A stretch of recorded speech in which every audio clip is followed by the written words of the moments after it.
In the undertow, so toxic, but I can't get enough. You're firing me, yeah, you're firing me. You've got me hypnotized, push me out of myself. You've got me hypnotized. Whoa. I can see, I can hear, going crazy for the light. It's got me hypnotized.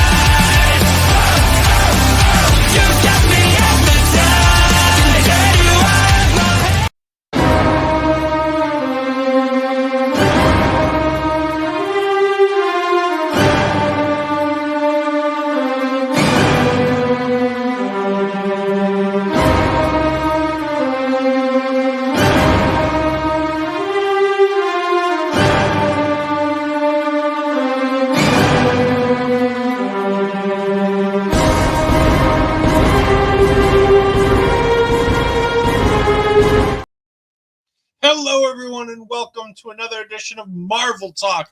I am OLED Ed Fries, and I'm joined by my one and only, my tag team partner for all things Marvel, Andre C. Andre, how you doing today, buddy? Doing pretty good, man. Watched some Marvel, read some cool news, as you can see below me. Lots of good today. Recorded some stuff with Mel that's coming out tomorrow. Lots of good stuff, man. Lots of good stuff. I mean, there's a lot of stuff. Some of it good, some of it not so good. We'll talk about that in a minute. We've got my other tag team partner, the Natural, Asher Bizarro. Hello, joining Asher. us as well. How are you? But first things first, before we get to anything else, we should talk about the Super Bowl news, the Superb Owl news, shall we say. You can't say that word. You have to say Superb Owl or the big game. You can't say the other word. We are going to go ahead and show Andre for the first time the entirety of the Deadpool and Wolverine trailer that debuted. This came out. There's the 30-second spot that you said you've seen. Yeah, I saw what was on TV because, usually we don't get a lot of the commercials here in Canada, but they did show this spot, the 30-second spot in Canada. Said go online, and then you were talking about a trailer reaction, and then told me that I was watching a football game, and I'm like, you're like, well, let's just do it on the show, and I'm like, sounds good. So I've avoided watching it. All right, so here we go. Andre's initial reaction. I've seen pictures from the trailers, though, that people are sharing, so. Can't hear anything. Yeah, I know. I have my YouTube tab muted. Sorry. There we go. Happy birthday to you. All right, okay. It's been a challenging few years, for sure, but I'm happy. That is because of each and every one of you. I'm the luckiest man alive. Make a wish, buddy.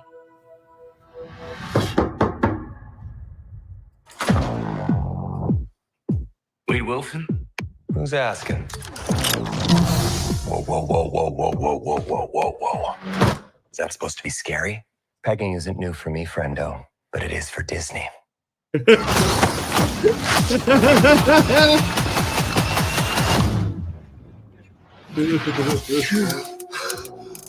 Mr. Wilson, you appear to have soiled yourself while unconscious. I wasn't unconscious. Who are you? Why am I here? Walk with me. Where's looking from? Wait. You are special. This is your chance to be a hero among heroes. I smell what you're stepping in, Sensei. Your little cinematic universe is about to change forever. I'm the Messiah. No. I am Marvel Jesus. Oh my God.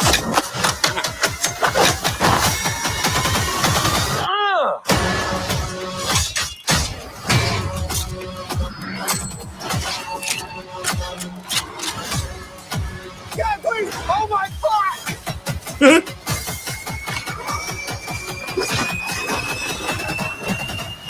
God, I love this part. Wait!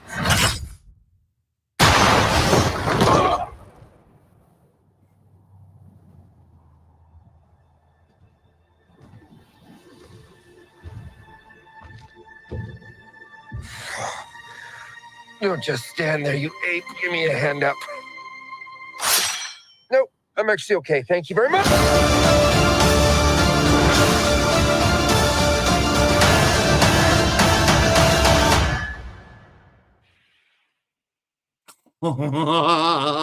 July cannot get here fast enough, baby.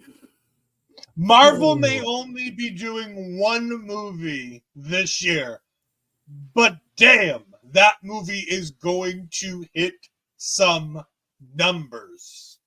This movie again, I said I love that the Marvels movie. I enjoyed the hell out of that movie. Yeah, me too. We both did. I enjoyed Ant-Man to a point. I thought it was a good movie. Not great, but good. Guardians of the Galaxy, one of the best movies I saw last year. This is going to top it all, man. Because you're getting Ryan with fucking Hugh Jackman. Oh, yes. Just so we talk about that, you're getting Ryan Reynolds with Scott Levy doing the writing and the directing. Like, these two guys are working hand in hand. Mhm. With Kevin Feige overseeing on a grand scale, not sitting there with a red pen correcting them, but kind of just checking over what they've got as they go. And again, Scott Levy and Ryan are probably looking at what Kevin's intending to do going forward, that this can help correct things to do. Some things I want to bring up. Deadpool's the big bad when they replace Kang. Maybe it's Deadpool. Nope. The Deadpool dynasty. The Deadpool dynasty. All right, so I'm gonna go ahead and pull this screen back up. I wanted to pull Andre full screen, but I do want to go ahead and share the screen because I've been watching some breakdown videos and I've got some things to talk about. On the corner of the screen by us, Andre, do you see that? That is a Secret Wars comic book. Secret Wars issue number 5. Guess who's on the cover of Secret Wars issue number 5? Wolverine or Deadpool? Dr. Doom. Oh, we're getting Doom. The Doom Dynasty. Doom is going to be here in Secret Wars. Doom Dynasty, baby. I just want to talk also. I'm gonna mute this as we go through. Keep a close eye. There are things that have happened since the last Deadpool that we need to mention here. When he goes through all of his group of friends, somebody's missing. Well, TJ Miller's not here. Yeah, but that's because he got canceled. He got canceled. Not only did he get canceled, it's also come out that him and Ryan had a lot of problems on the filming of the second Deadpool. Yeah, because yes, I understand. I understand why we're not going to go. Yeah, we're not going to go into it. I'm just saying that he says all of you here around me. I thought it was interesting to note that Weasel's not here. Who gives a shit about it? But Peter's there. Peter. Shatterstar is here too, right here. Yeah. Shatterstar. He went back and saved everybody. Remember? No, I know, but I don't remember. I only remember him going back and saving Peter. I don't remember him saving everybody. Oh, that means Brad Pitt's in the scene. He's invisible.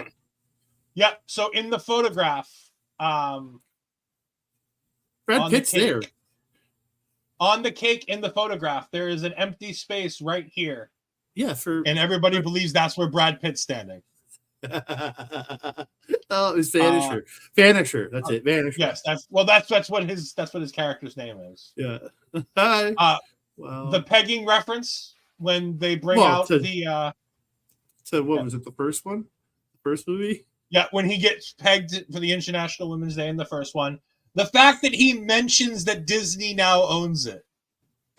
Well, Which he's also- meta, remember? Well, yeah, I understand that. It's also why he gets to say later on. He's Marvel where is he? Jesus. A little farther back. Not only he's there, here's Marvel Jesus, but I was gonna say he talks about your cinematic universe is gonna change forever. Yeah. He brings up the fact that they're in a cinematic universe, right Mhm. there. He also another quick moment here in this last scene as he's walking in this club. The person that we see in front of us in the white, Logan. yeah, no, Logan. well, yes, but it's Patches. This is the character he plays, Patches, in a newer version of the Wolverine comics. There is a run where he's in Madripoor, and he has an alter ego named Patches. He wears a white suit. He has a black eye patch over one eye. He's like gangster Wolverine. Yeah, I've been out of like straight up comic reading for the last bunch of years. So unless there's certain arcs that I really want to go watch, yeah, that dude, the Deadpool belt buckle looks so good. Him getting the ass slaps. Can't miss the ass slaps right there. No, can't miss ass slaps. The gunplay when he's loading the guns through in the air, so good. He's loading the guns in the air, just New zipper. oh, there it is. Deadpool thing. There's the ass slaps. Oh, I mean, just the visual changes right there. He's getting his ass cuffed. I think it's getting his cock grabbed there. I don't know. That's the backside. Oh. On the gun, I'm trying to grab a single frame of this. So there's writing on the barrel of his gun. It says "smile" on the top, and on the bottom it says "wait for the flash." Because of course it does. Of course it does. And of course, the last thing before we move on, we see Pyro here. Pyro? There is Pyros in here. Hold on. Now I have it playing at 0.25x speed, so it's going to take a second. Right here. Might just be a fire burning. It might not be. No, fire. this is. They literally name him as Pyro. Oh, from the first X-Men. This is that from is? X-Men. Oh, that is him. That's him. Yes, From X3. Isn't it X3 he's in? X2 and X3. Yes, he's coming back. Pyro is officially coming back. He was one of those I really, really liked. Yeah. And then of course when he gets nailed back into the back of the 20th Century Fox logo. Yeah.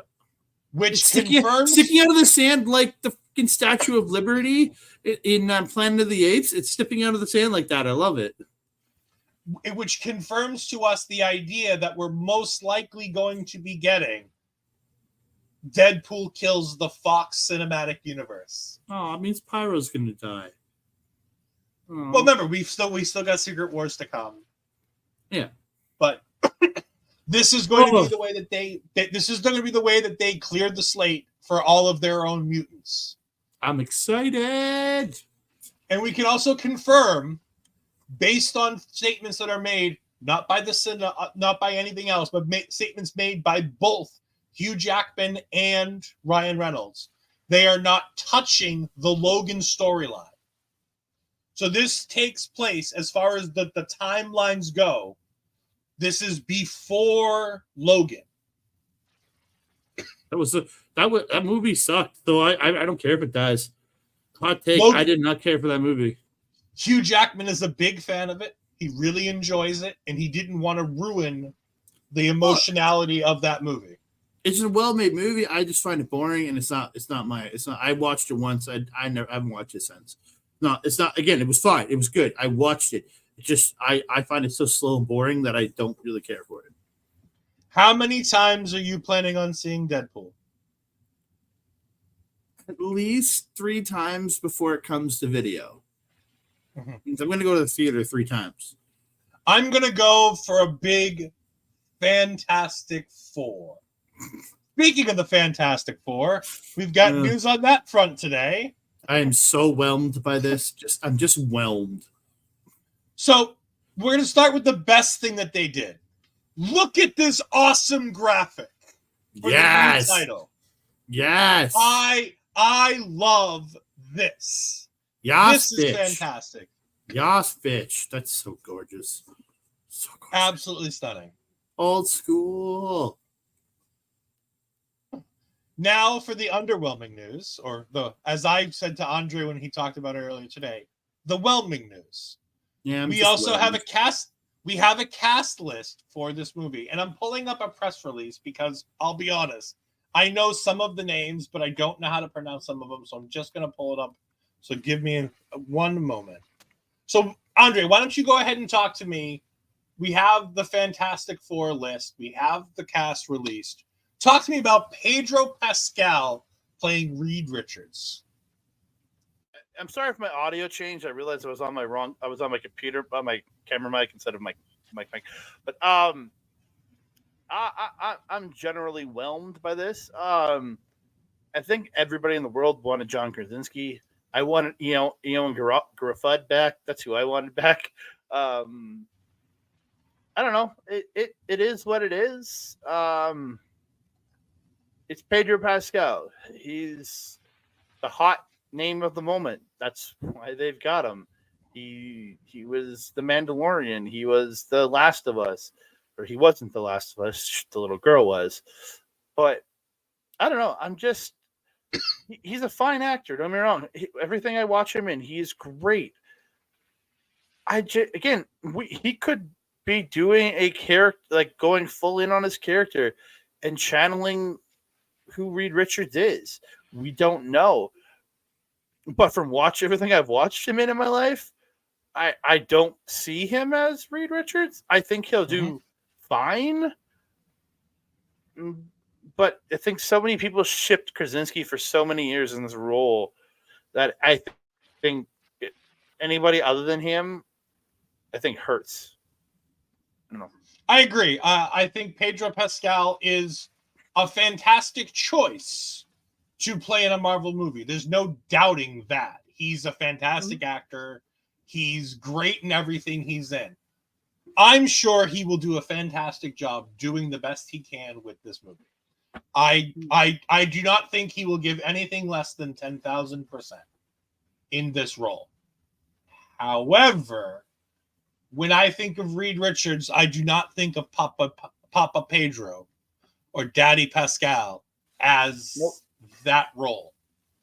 Daddy Pascal, Papa Pedro, whatever you want to call him. Not a huge fan of the idea of him in this, but I'm willing to give it a chance.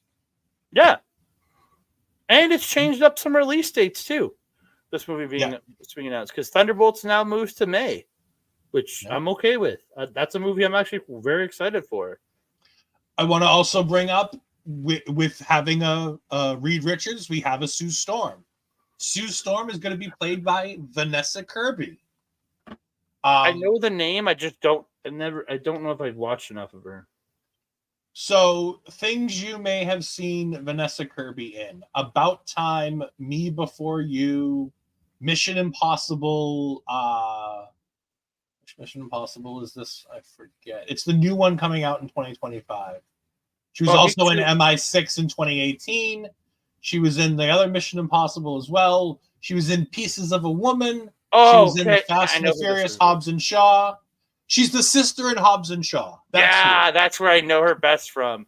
But I remember seeing her in Mission Impossible Fallout. Yep. Yeah. She's fine. So here's the thing. Sue Storm was one of the first comic girls that I kind of was like, ooh. They drew Sue in a very particular way. I don't get that feeling when I look at a picture of Vanessa Kirby. I did when I looked at a picture of Jessica Alba. As terrible as Sue Storm as Jessica Alba was, and she was a terrible Sue Storm. Okay, she had the looks part of that roll down. I'll give her the first movie as getting used to it, but the second movie she sucks so badly. I agree. But when I think of what Sue Storm looks like, I think Jessica was exactly what they hit the nail on the head trying to get a Jessica looking person for that. I'm hoping that Vanessa Kirby will fill it in the way we need it to. But unfortunately for right now, I'm a little underwhelmed with Vanessa Kirby as Sue Storm, but I'm sure she can pull it off. She plays she's a very good actress, so I'm sure she's going to do just fine. Ebon Moss Bachrach. He was in The Punisher. He was in The Punisher in the Netflix series. He was Micro in that series. He was in No Hard Feelings. He was in Andor.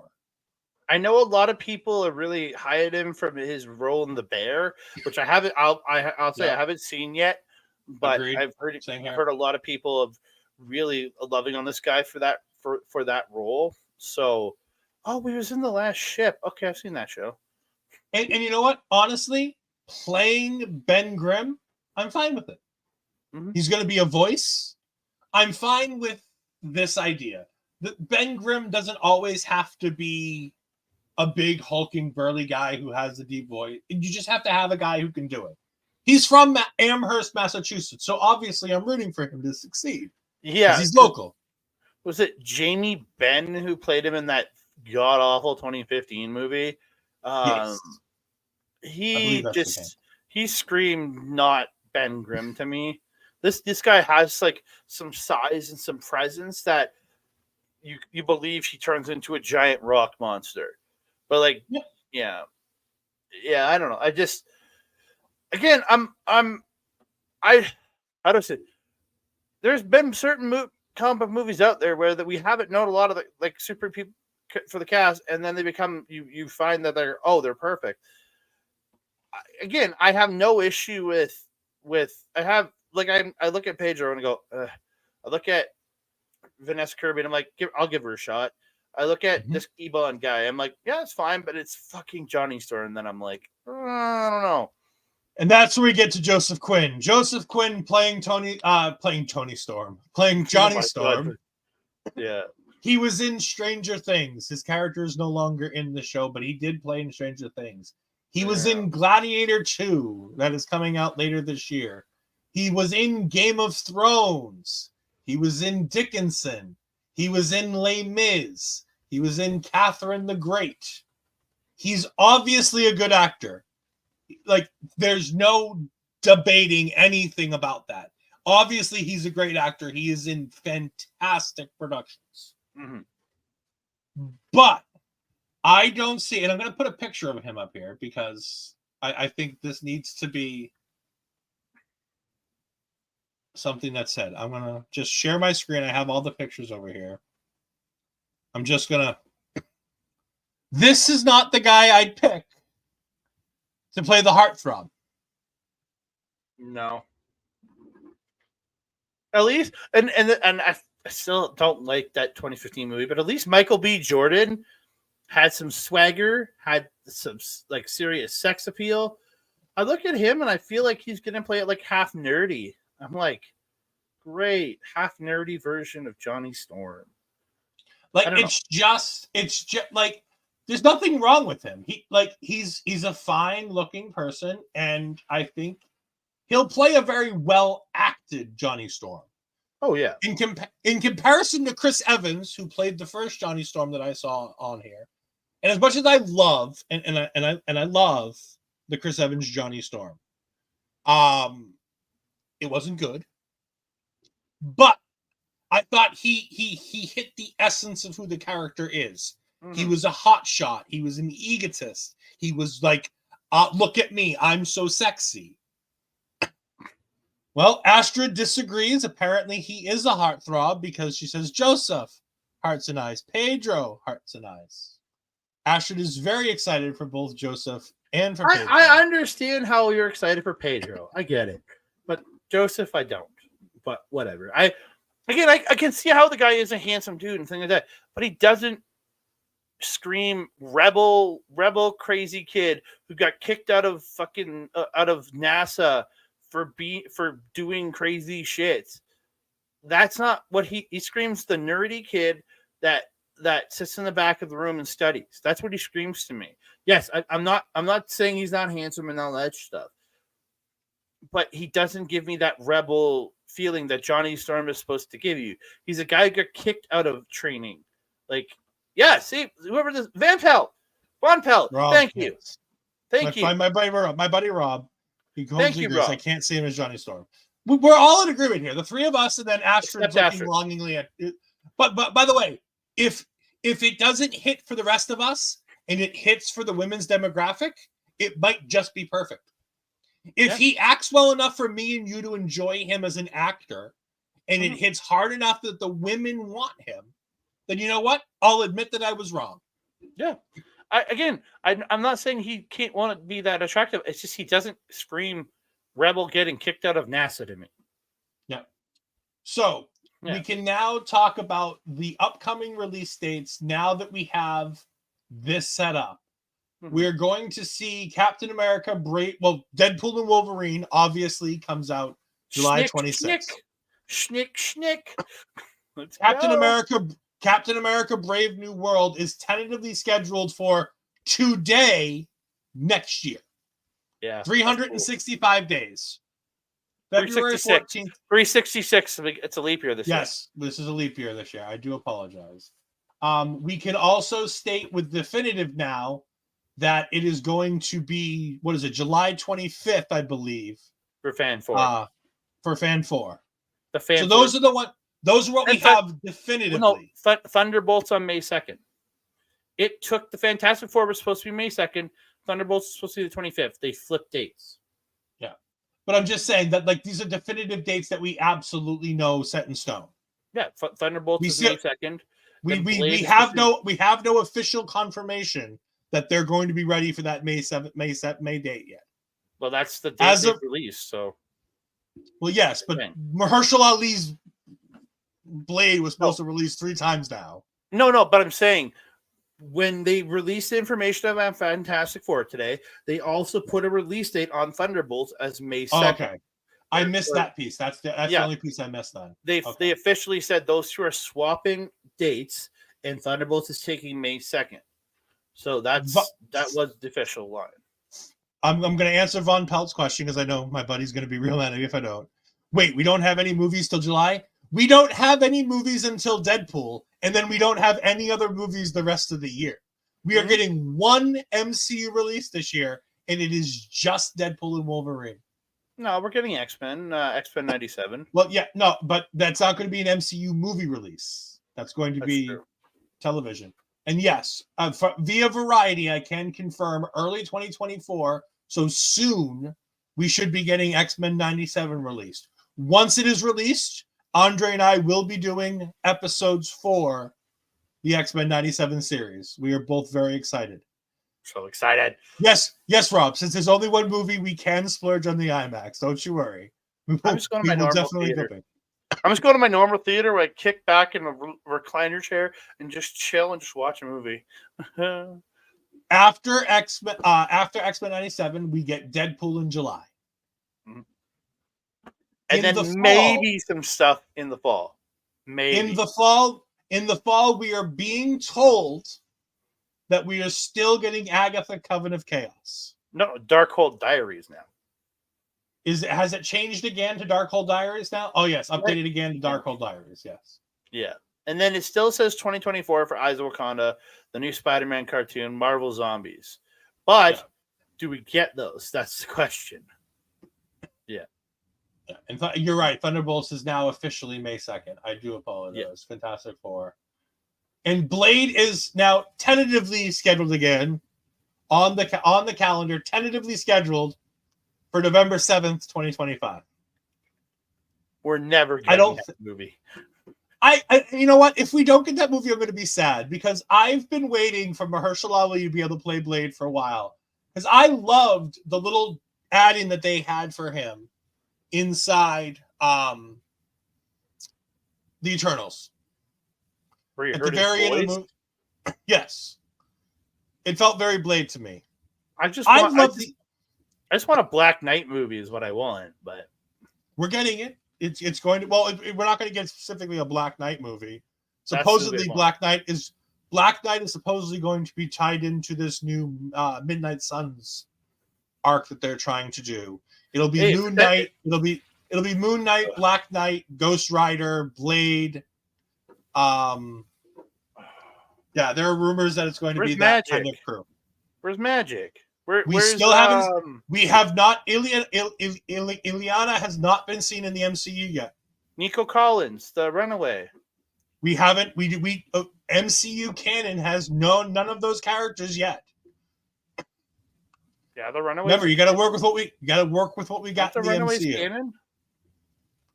The Runaways are technically canon in the same way Dagger and Cloak are canon, in the same way Agents of S.H.I.E.L.D. is canon. It's technically canon somewhere in some universe, but they're not in the 818 Marvel Cinematic Universe. Anyways, moving off of those things, we're now going to make this, after half an hour, we're going to go ahead and get to the MCU Rebound portion of the show. Iron Man 2. Can we all agree that the star of Iron Man 2 is Justin Hammer? No. He's a great small part of the movie, but the real star is not my roadie. He's the new James Rhodes. That's the real star of this movie. All right, so since we talked about this a little bit, and we always said that we'd talk about it more here, so I still feel like this is the perfect spot where if we're going to go with Skrull Rhodey, this is where it happened. Oh, yeah, this is Scrody. It sounds dirty as I say it, but this is Scrody. Because the first line that we hear from James Rhodes in this movie is, "It's me, get over it." Well, we can also say this at 15 years later, or 13 years later, whatever it is. In her perspective, after we know Scrody was Rhodes was a Skrull, but at the time, this line was to all the people bitching and complaining about Terrence Howard not being not my Rhodey joke. I'm kidding. I love Terrence Howard playing Rhodey in the first movie, but Don Cheadle is great. This guy is the consummate professional actor. He this was the point of saying, "Shut the fuck up, Terrence Howard fans. It's Don Cheadle now." That's what that line was for. I agree. So can you imagine we went the entirety of 2009 without an MCU movie? What the hell? Okay, I'm kidding. I mean, remember we did it in 2020. We had no MCU at all. Yeah, I almost passed out from that. So the movie opens up with the Stark Expo. We get the Stark Expo stuff with Tony being Tony. We see the flashbacks to Ivan Vanko and his father as his father dies and tells him that this is his legacy and he should live up to it. And then we get, as we talked about, we get the wonderful hearing with Tony in front of Congress. And we get Stearns, who I can't remember who plays Stearns for the life of me.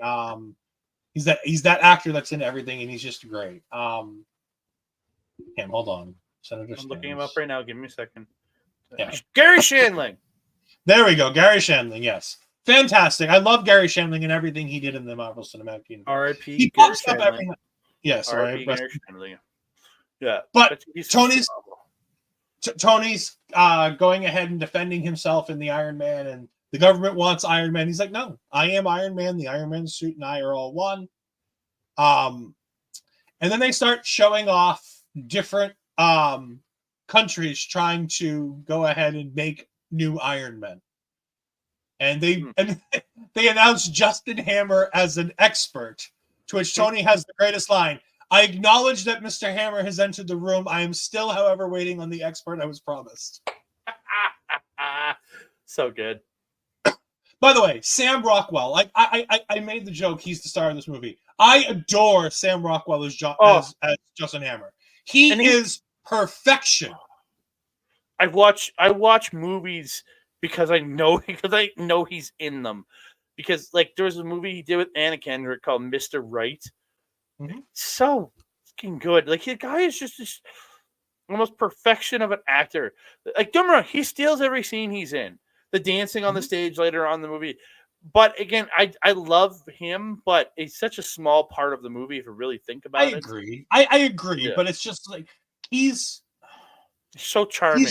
He's the only one where there's not a bad scene of him in the entire movie. Yeah. Like even at the end when he's getting arrested and he has this little part with Pepper and he's like, "Oh, you're starting to think like a CEO. You're taking out the competition. I like it." Like even that little scene, he's setting the scene like, "Look, I get it. You know, you're making sure that you make sure that your company is on top and that nobody can deal with me." Like I love that little thing. Like he doesn't leave any moment up for grabs. Isn't he coming back with Thunderbolts or something? Supposedly, he's on the cast list for Thunderbolts, but we all know how that goes because on the cast list for Fantastic Four right now, Adam Driver is still listed on that list.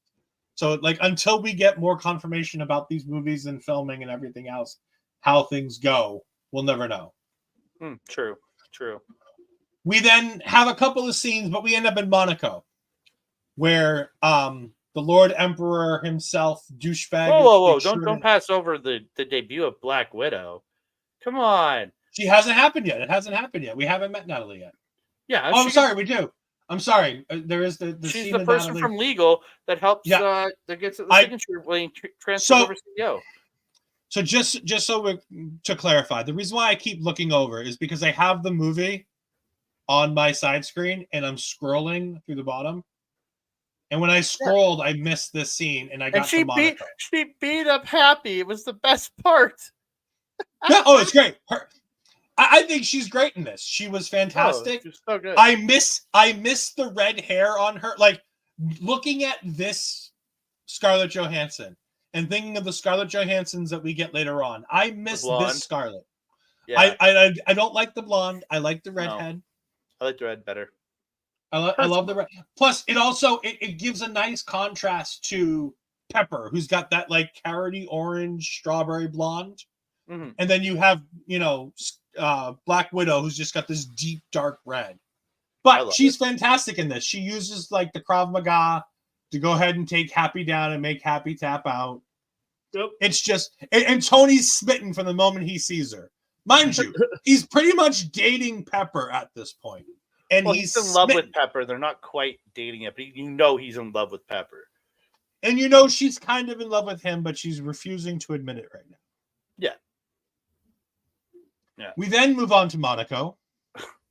God. Where we see, as I said, Emperor Lord Douchebag himself playing himself, Elon Musk. I always forget every time I watch this movie that he appeared in this movie. I do also want to bring up the actual wording that's said here, because I think given everything Elon's done since this time period, I think it's interesting. So give me a moment. Sorry, it's this next scene. Mr. Musk, how are you? He introduces himself to Pepper. Congratulations on promotion. The Merlin engines are fantastic, but he wants to build an electric jet. And Tony says, "You get me the money, I'll build you your things." And I'm just like, that's essentially what they did with SpaceX. Eventually. Eventually this is just a bigger version of SpaceX.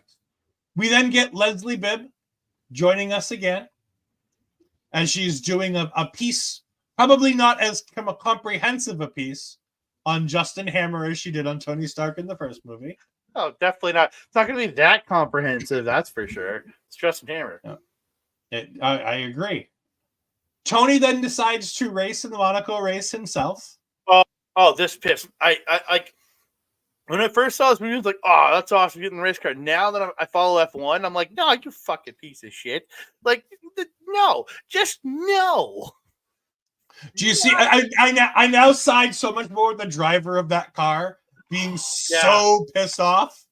That's where I see it from now. It's like, and these drivers train with like crazy, like have endurance training to drive these cars. You can't just get in one of these fuckers and drive. Screw you, Tony Stark. I know you own the car, but still, screw you, Tony Stark. Yeah. But Whiplash shows up with his homemade stuff. And then Happy delivers the football with Pepper. The scene takes way too long. Okay, before we get to that, so they actually filmed all the racing stuff just prior to the 2009 Monaco Grand Prix.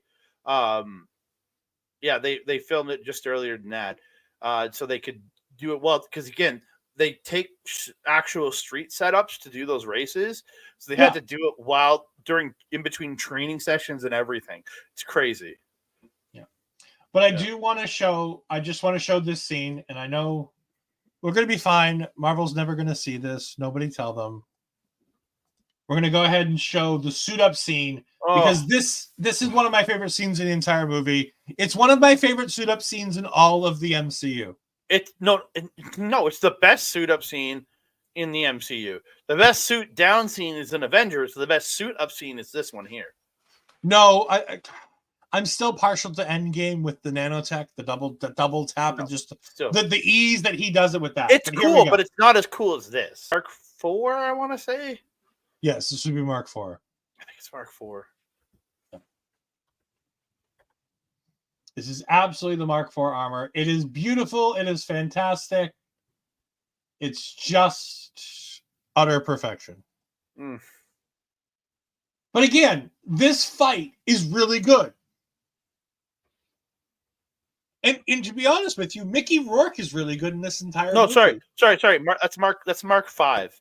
I just looked it up. Okay. Mark 5. So the problem is that there are marks that we never see in the shows. Oh yeah. So like it's the third one that we see, and it could technically be called the fourth one, depending on how you number the suits he has. Because big hulking armor is 1.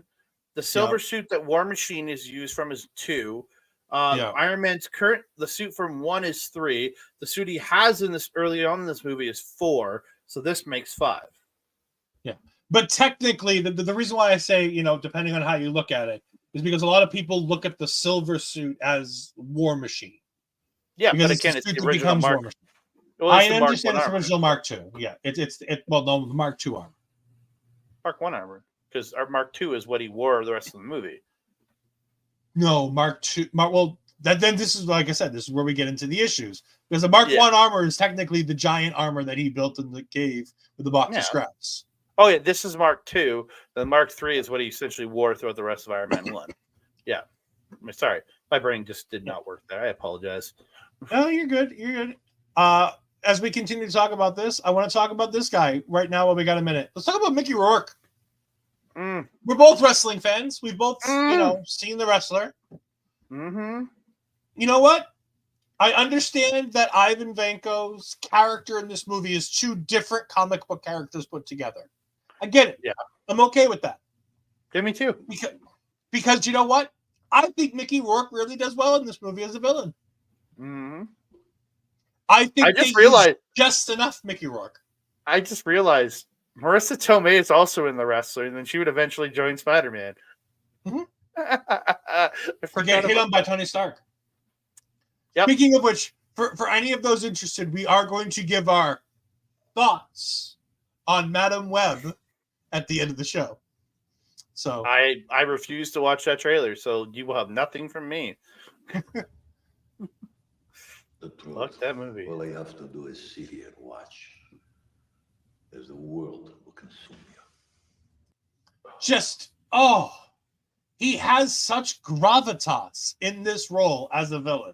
And if you look at him now, he looks just so stupid. Yep. Like all the work he's had done here, he looks like a fucking badass. Yep. He then gets broken out of prison and gets to have dinner with Justin Hammer. Justin Hammer basically calls him dead so that he can get him to the Hammer Industries so that he can build the new Hammer drone. Well, what's going to become the Hammer drone? He wanted it to be the Hammer armor. Mm-hmm. Because as we saw in the other scene, Hammer's having a hard time, as Justin Hammer says, he's having a hard time getting volunteers to go in his suits because the suits don't work right, and the fucking thing's spinning around and breaking the guy's back. We then get Rhodey showing up at Tony's house before his birthday, And Rhodey is determined that he is going to go ahead and get the armor. He's going to get the War Machine armor because the U.S. government has told him that he needs to. Because now, as Rhodey says, and he's right, Tony, when you went in front of Congress, you told those people are 10 years away from this. The suit, something like what you do, was out in the world yesterday. We need the suit for the U.S. government so we can do this. And Tony, continuing to be the bastion of, I know what's best, even while dying in this scene, essentially, from the blood toxicity of the armor, Palladium. the arc reactors, the palladium. The palladium. Yeah, palladium core. And in this scene is the best moments between Rhodey and Tony in the entire movie. And they feel more of best friends in this scene than him and Terrence Howard did in the entirety of the first movie. Oh, okay. The birthday party. Can we talk about the birthday party for a second? Yeah, Like, we're about to get there. So yeah. Oh, yeah. I fucking love this birthday party. DJ AM, R.I.P. DJ AM, who died before the movie came out. He calls him Goldstein because his real last name is Gold. His real name's Adam. Like, oh, I loved him. And he's like, play me a beat so I can beat my friend's ass. And he's this sloppy mess this entire time, and I love it. He was drunk. He was peeing in the suit. He one point asked, like, he's like, how people often ask how I pee, and he's like, just like this, and he just pees in the suit. You said I don't know how I pee in the suit. Then he just goes, it makes the face like he's peeing, and then he's like, just like that. And then he says after to Pepper that there's a filtration system, you could drink it. It was like, ew. And just because Andre said it, we're going to go ahead and again, we're going to push the boundaries in this episode. We'll see what happens. We get demonetized, so what? Yes, Mr. Stark. Give me a fat beat to beat my buddy's ass. Oh, and I love how he has a little Iron Man that lights up. Oh, it's this little Iron Man that lights up. It's so good. And I love how Marvel was never afraid to go big and bold with their music choices. Because in the original Iron Man, they go big and they go bold with obvious Iron Man from Black Sabbath, amongst other things. But in this one, another one bites the dust from Queen. And as we'll see in the Avengers, they go ahead and they spring for Shoot to Kill. What is it? What's that song? You know the one I'm talking about. The thrill. You got it right. Shoot to Kill. Yeah, but I don't know what the title of the song is. But anyways, Shoot to Kill. Oh, is that the actual title of the song? I didn't know. I think I'm looking it up, but yeah, Shoot the Thrill. Shoot the Thrill. Shoot the Thrill. All right. We also get after Rhodey ends up winning and taking the armor away, we get Nick Fury looking at him in a donut. Like, sir, I need you to step out of the donut. So good. So good. We also get the introduction that Natasha Romanoff is not Natalie Rushman. Yep. She's the Black Widow. And her Black Widow outfit, which, by the way, sensational outfit. But also the best Black Widow outfit in all the movies, too. Yeah. And she stabs him in the throat and gives him the stuff to help subside his palladium poisoning for a little bit. Yep. We then get... Yeah, go ahead. We get Phil Coulson. Yes, we get Phil Coulson. No, not yet. Not yet. Oh, we'll get there. You're right. I skipped a scene. Go ahead. You skipped a few scenes. First, we get Hammer trying to find out that they're going to be drones as opposed to an area and a helmet that soldiers can wear. Mm-hmm. And he tries to make this guy understand. Because first they deliver the bird, and it's not the right bird. It's not his bird from Russia. They got to look alike to what his bird looked like. And they tell him, look, you're just going to have to get over it and let go of things. And then Hammer goes on for 5 minutes, which again, the reason why I love Hammer is he says something like that, then for 5 minutes bitches about the fact that this isn't a suit of armor like the Iron Man, and all Vanko keeps telling him is drone better. Don't worry, drone better. Drone not make mistakes. Drone better. And then he, at the end of it all, Ivan looks up at him and goes, "Remember, just let go. It's okay." I love it. And then one of the things we get is, yes, we get Phil Coulson going ahead and telling Tony that he's going to be his babysitter, and he delivers off the Howard Stark. We also had the bombshell for Tony, at least, that Howard Stark founded S.H.I.E.L.D. For those of us that have watched all of this, we know this. We find out, in Captain America, things like that about what Tony Stark meant for Agent S.H.I.E.L.D. the Agent Carter show. Yeah, It's actually really good. I love Agent Carter. I'm sad that was taken off the air the way it was. Only 2 seasons, man. Sad.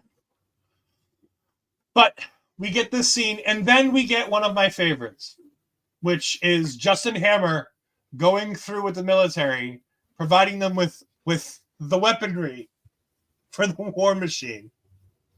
Because right now, like we said earlier, at this point now in the movie, this is just an Iron Man suit.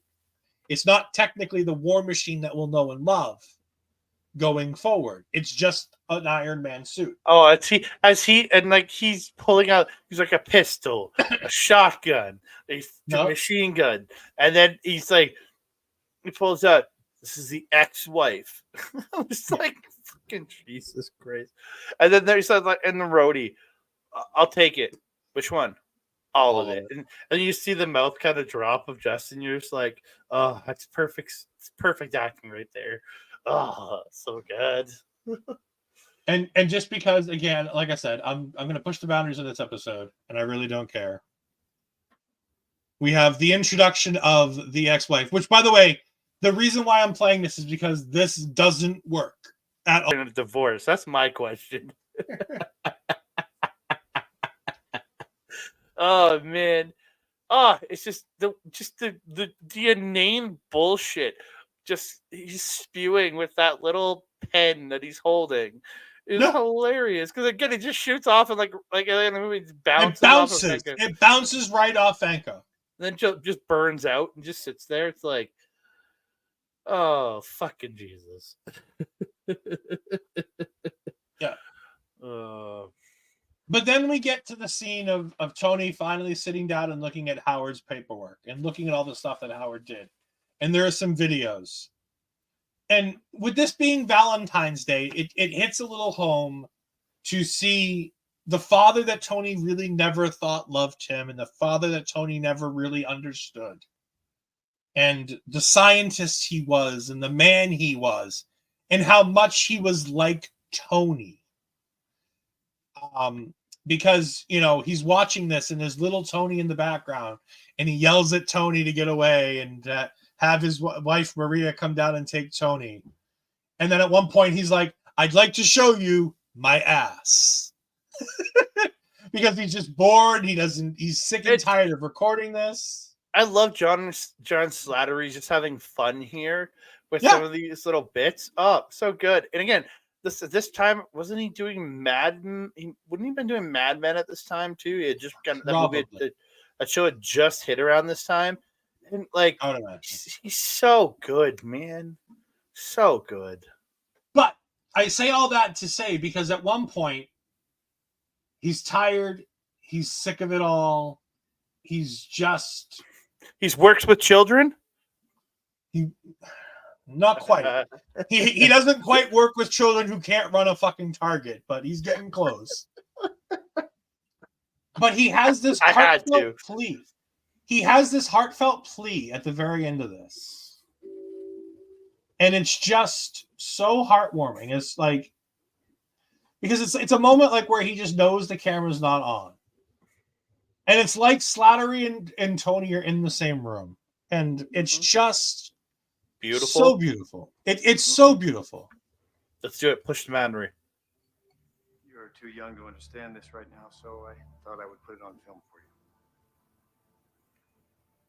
you. I built this for you. And someday you'll realize that it represents a whole lot more than just people's inventions. What is and always will be my greatest creation is you. I choose to believe that Madman is within the same universe, and he moonlighted as the dude from that movie. Fuck. This is the moment where Tony finally gets the idea, and he goes ahead and he starts building it.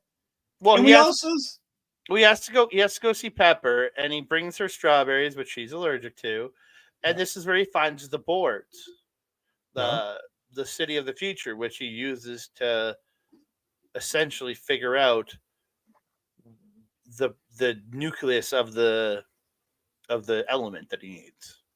That he names vibranium, by the way. He didn't name it vibranium, did he? Hold on. But also, I just want to point this out. An unfinished cap shield. The unfinished prototype cap shield. Maybe it was the shield that like Howard was building for like the next Captain America, maybe. Is what I was thinking. So where does he name it vibranium? Hold on.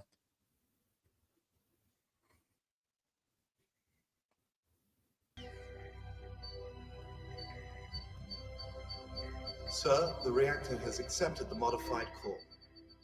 I will begin running diagnostics. All right, apparently he doesn't. I read somewhere. Hold on, I'm going to do some research.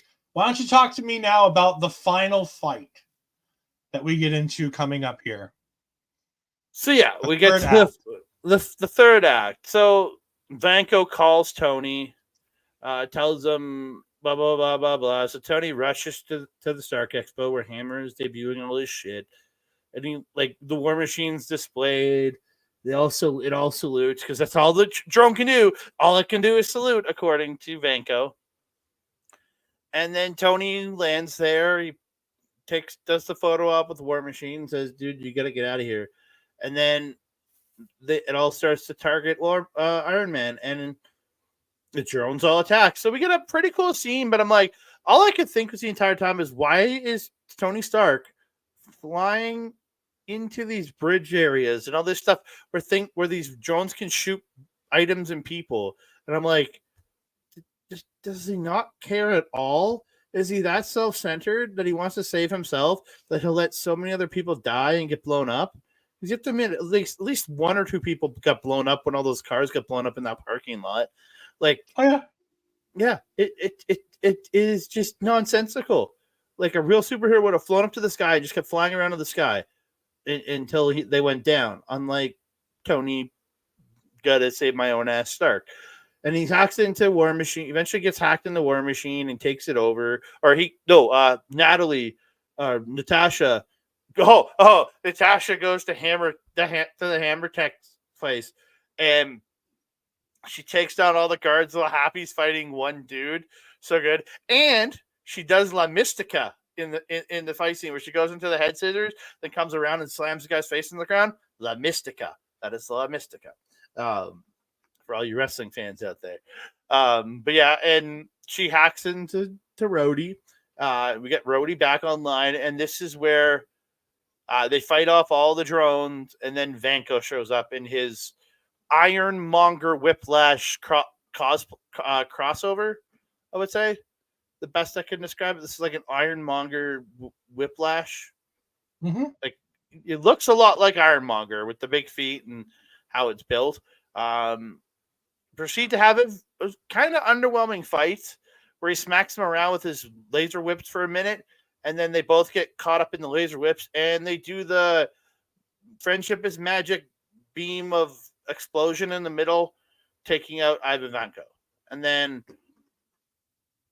all the things start getting ready to blow up.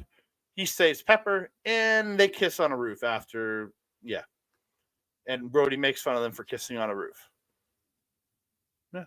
That's essentially it. Because that final fight was very underwhelming comparatively. Because the good fight was in the middle of the movie. Or actually, the two good fights were Tony versus Rhodey and Tony versus Vanko fight number one.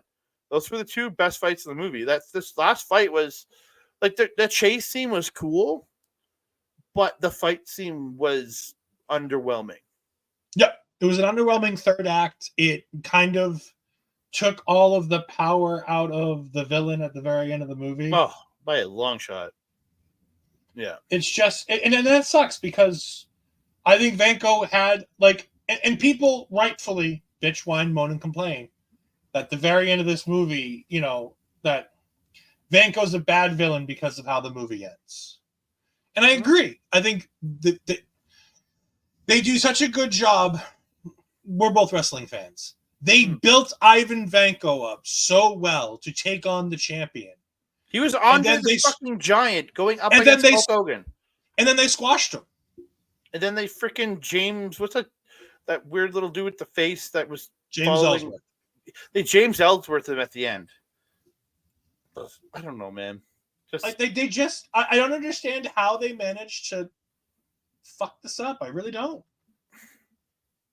Overall, this movie has a lot of ups and a lot of downs for me. Like the downs aren't like huge downs. No. But there's large periods of this movie where this movie is a lot longer than it needed to be. There are extended scenes that could have been cut down drastically to make this movie flow a little bit better. There are some things they could have easily worked on to make things a lot better in this movie. I agree.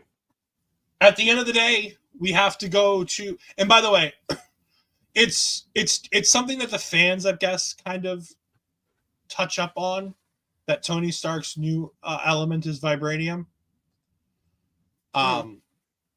Apparently, it might be a deleted. I know, but apparently, the fandom sites all listed as potentially vibranium, and that they changed it and pulled it out of things after the fact. To whatever. It's Iron Man special is what it is. It's Iron Manium. That's what it is. But we can't ignore the briefing scene where their Fury says, "We don't want you. We want the Iron Man, but we don't want you." And he's like, "We're one and the same." So essentially, they're saying they want Rhodey.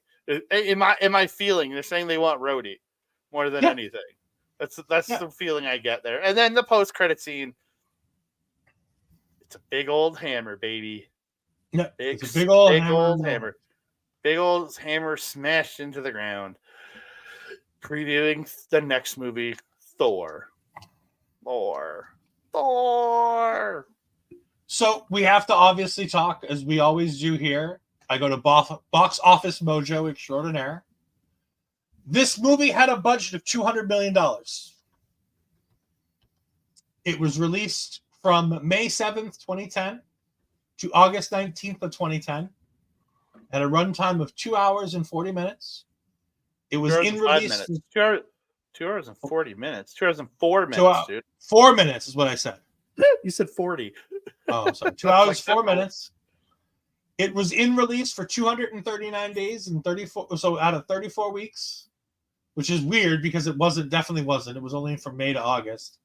Anyways, opening weekend in 4,380 cinemas. What do you think the opening week numbers were for Iron Man 2? Well, I'm looking at it. So about 128 million. Yeah. yes, it is indeed 128 million. That's a very good guess. I did it. Great opening weekend. Don't remember, that's a great opening weekend. Yeah, especially in 2010.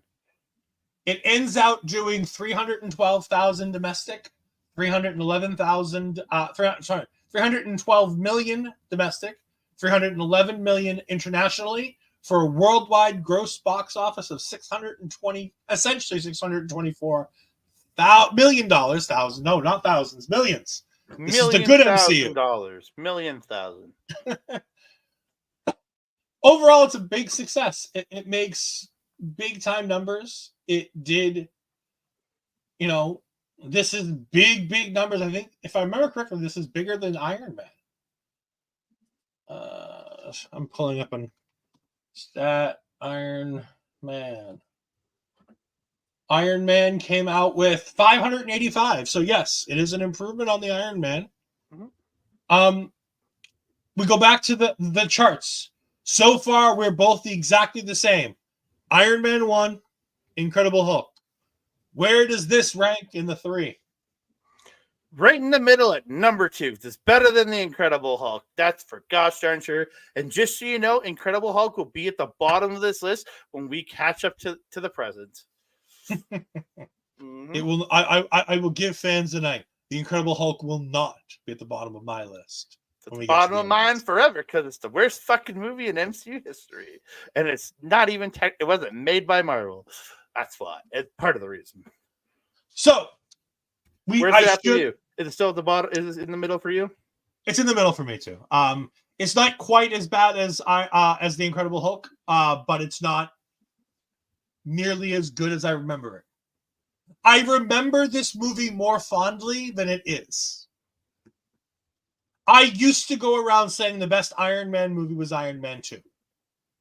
I've now rewatched Iron Man 1 and Iron Man 2, and I can easily say it is not the best Iron Man movie. The original Iron Man for me is better. What about if you add 3 into the mix?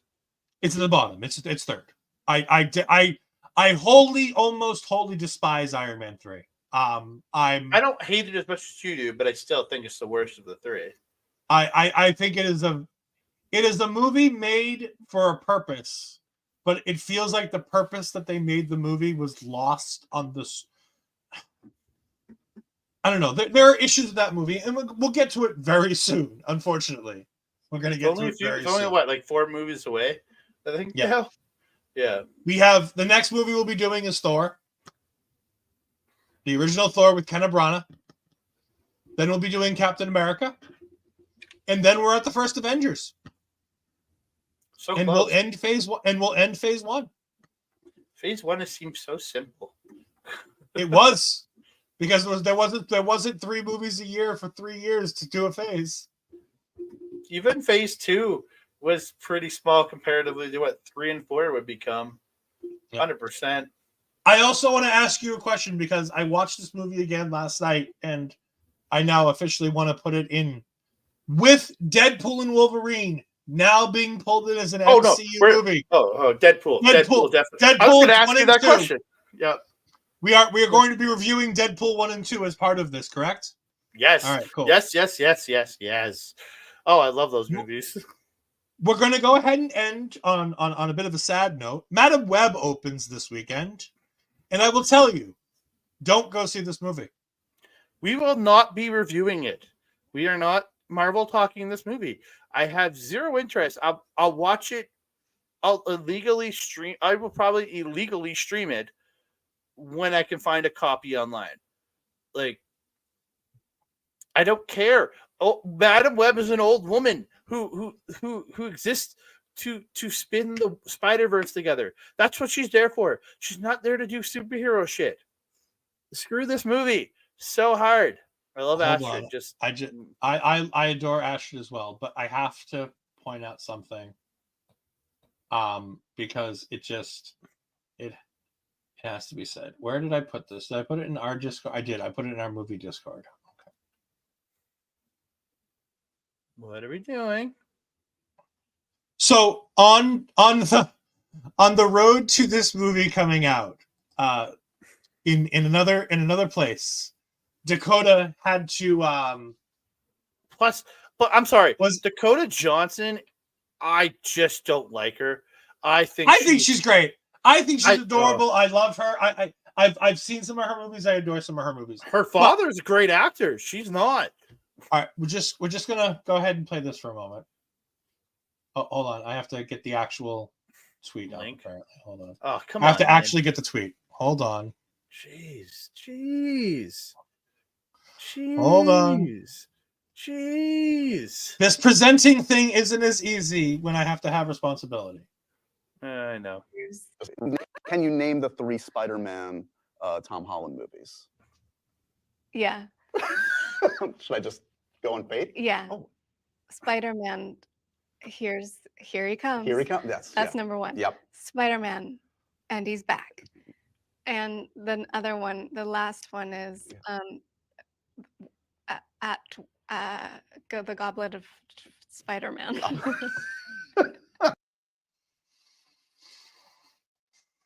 The reason I bring this up is because of the fact that Mary and Ben Parker are in this movie.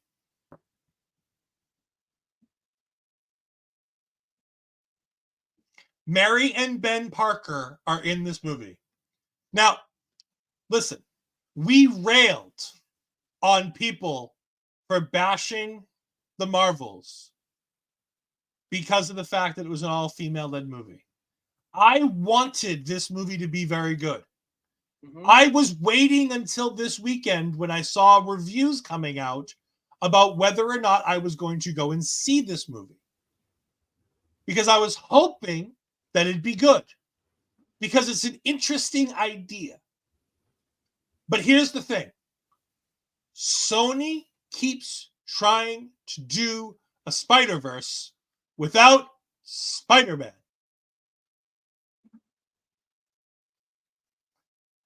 I think they just need to do the thing and make their own Sony Universe Spider-Man.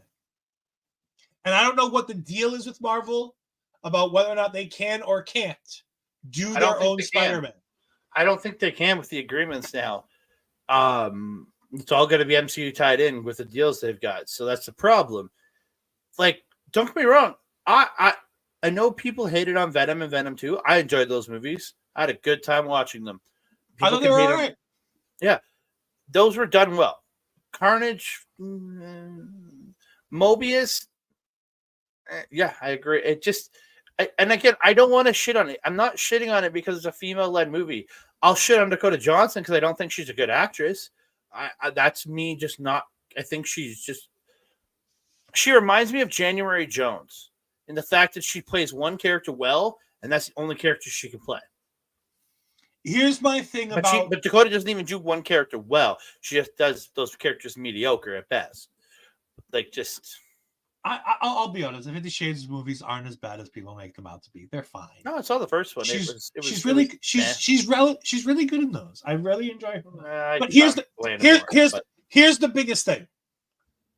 This is what I think of this movie, and this is why. And I'm going to credit MT for this. Mastertainment on Twitter. If you don't follow him, you need to. This man knows his nerd stuff. He's fantastic.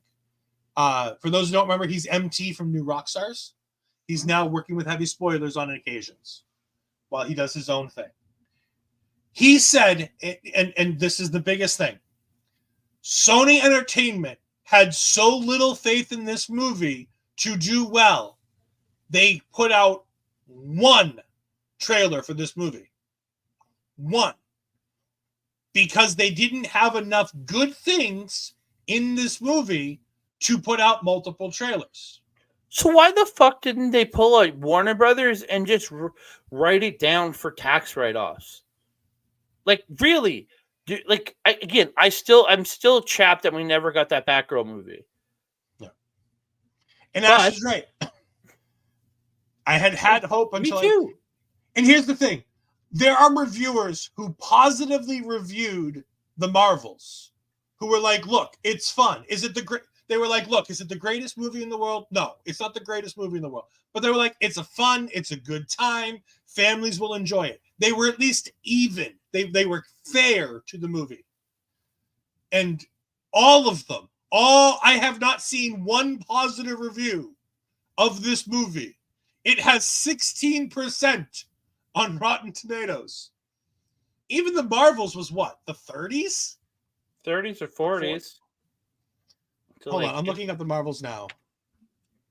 Rotten Tomatoes. The Marvels on Rotten Tomatoes.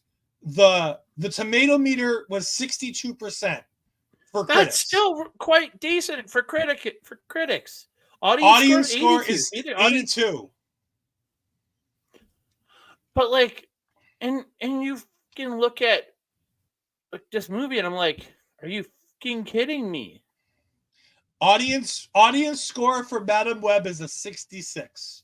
Just so we're clear. Jesus. So like 16%. Like, that says something, man. Like, I really don't see the audience score getting high on this one. If the audience score ends up being like really amazing, I might check it out early. But I have a bunch of free passes for my my local movie theater. I can use one of them to go see Madam Web if the fan score comes in really well. Because again, you can't always trust the critic score. I agree. I agree. A 16% critic score, it's hard to argue with. That's almost a consensus at that point. That's almost a like, I understand that critics can be rough and that some critics don't get what superhero movies do. But when I have Dan Murrell, a guy who used to work for Screen Junkies, who's done reviewing for years and years, and is very fair. You've seen Dan Murrell's work. You know who he is. You've heard of him. He says this isn't Stay Away, but it's the next level up from Stay Away. And that he can't recommend this movie. That's a big statement from a guy like him, who is fair and wants the movie industry to succeed. And he's like, I don't think so. And again, the fact that you had that little faith in the movie, you only put one trailer out. And the few TV spots you pulled out, which were all scenes from that one trailer. That one trailer. Why are you putting it out? Why are you not just pull the Warner Brothers, write it down for a tax write-off? Like, come on. Like, if you have that little faith in it, is it going to make you any money? No, you're going to take a loss on it anyways. So you might as well write it down. At least this way you protect yourself from having it out there, but you didn't. You went and put the movie out. Like, do I agree with studios writing movies down? No, not even in the slightest. I wanted to see that Batgirl movie. Josh Whedon's Batgirl, right? I think it was. I wanted that movie, but we didn't get it. And that would have been the return of as it would have come up before The Flash, it would have been the return of Michael Keaton. So it would have been in the Keatonverse. And I don't know, I just think it would have been the smarter move for Marvel or for Sony to write it down. Because again, this is going to get nothing but panned. You're not going to make a profit on it. What's the point? Like, really, what is the point? Andre, where can the people find you? You can find me on Twitter, Instagram, and Threads, and Twitter. Fuck, I always mess it up, man. I'm so bad. TikTok, Instagram, and Threads at That Canada Dude. X Mastodon, Blue Sky, and Hive at That Canada Guy. You can find me on Facebook at Andre Melball Wrestling Talk or on my YouTube channel, youtube.com/@Andre and Melball Wrestling Talk. You can also find me over on Sunday night's main event.com or patreon.com/SNME Radio for all our audio versions of our podcast. You can find our New Japan and our New Japan and Stardom reviews over there on Sunday night's main event. You can find our Chop Decks. We do talk about the local independent wrestling. We just reviewed Penta L0M was here in Edmonton this past Friday. We reviewed that show along with Effie being there, Vanna Black, and so many more. Great show there. You can find me right here on our local establishment doing the Japanese wrestling update this coming Friday, tentatively at 7 p.m. Mountain Standard Time, not Eastern. Mountain Standard Time, 9 Eastern. 9 Eastern Time, yes. For those it has 7 Eastern listed in the thing. It's 9 Eastern. So okay, we will fix it. Zero Miro there, Miss Pizarro. But yeah, we have and then I'm here with Ed every once in a blue moon, jumping in, doing these rebounds. We'll have Marvel talk, hopefully coming soon with the X-Men show. 2 weeks, we'll be back with our next Marvel talk, where we're going to be going ahead and we're going to be diving into Thor. MCU Rebound, Thor. We're going to get Thor, ladies and gentlemen. We're going to get Thor. You can find me on Twitter at EdFries12584. You can find me on the Twitch at twitch.tv/EdFries2002. Remember to follow EdFries2002 as the gaming content will resume when 2K24 comes out in early March. So definitely make sure you keep your eyes peeled for that. We've got 40 years of WrestleMania showcase mode to dive into. We've got the new GM mode to dive into. We've got all kinds of good stuff in this game. I'm going to dive into a lot of it. I'm going to stream as much of it as I can. So hopefully you guys will join me along for that. You can find me and Ashley Bizarro every Tuesday night on Taking Over as we talk all things NXT.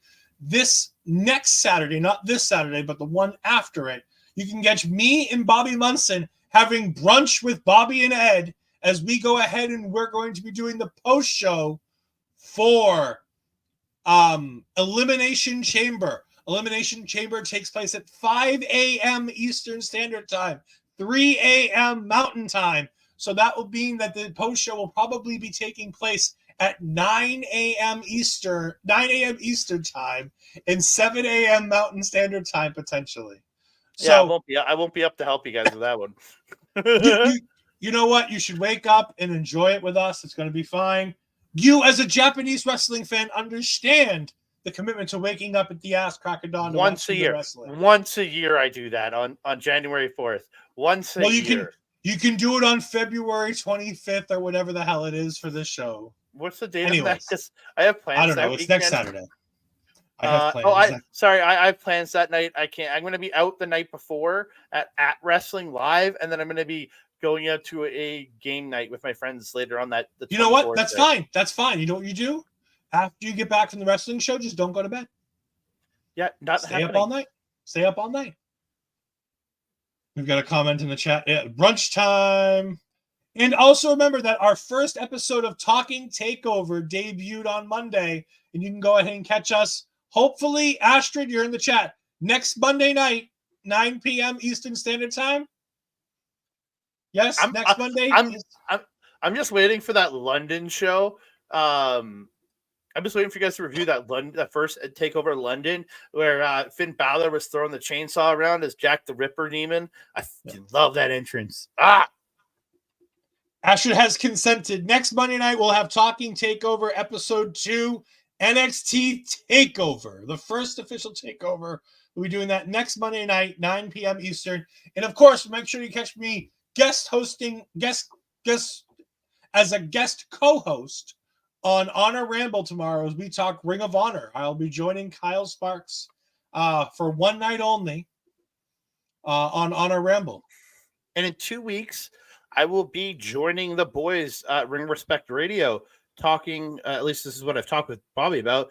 Talking the MLW show that has Intimidation.